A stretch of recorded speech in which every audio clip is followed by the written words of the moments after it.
Oriri haro ya kuhitana na ciiko cia ungumania ithiite na mbere na kunyita thinga guku bururi-ini.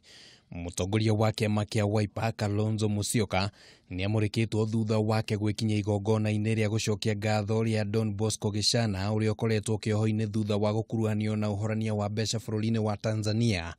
Mubunge wa nau gabere wa Kibwezi Kalembe Ndile agiukirira Kalonzo na njira nene. Ni either waamue umeamua kupigana na ufisadi ama uko kwa ufisadi. Hiyo ndio kitu ambao unataka Kalonzo afanye. Hii sio kama ile ati ndapita katikati. Huwezi pita katikati katika mambo ufisadi. Mwaka-ini wa 2007 Gishana ni aheire mutongoria wa ODM Raila Odinga ngari muthemba wa Hama. Na ona ngari ino ari kionereria kia ndogo matu gatagate ka acio eri. Raila ndanekinyia igongona-ini riu. Kalembe akiuga ati Kalonzo ni abatie ni kuheana murugamo wake wigie haro ya kuhitana na ungumania. Kwa hivyo ni vizuri tulitaka kuona 2022 ikifika ule mtu atakuwa mstari wa kwanza kupigana na ufisadi. Huyu mtu ndio tutakufa na yeye.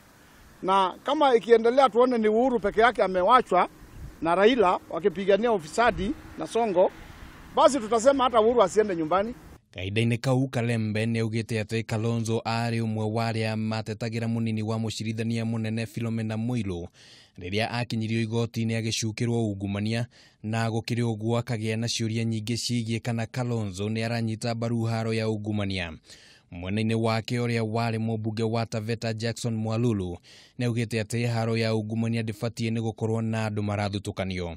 Hata Kalonzo Musyoka lazima hata yakuwa mstari wa mbele aseme kwamba anapigana na ufisadi, naonekana anapigana na ufisadi.